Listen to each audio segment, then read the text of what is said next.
Lumina. Poate că el nu mă iubește. Gândul străbate inima pâlpâind, pasăre fulgerată în zbor de dorința de moarte.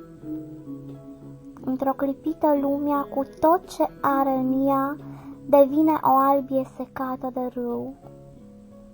Poate el mă iubește doar atunci când nu-l pot vedea și grija lui mă veghează, quarț dintr-o stea, niciodată atins de vreo rază, rătăcită printre lumi paralele.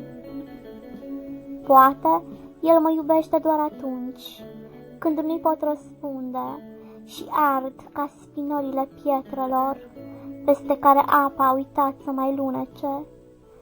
Dragoste urcă din cer, cum urcă lumina în dimineți, atunci apă, piatră, stea și tăcere sunt una.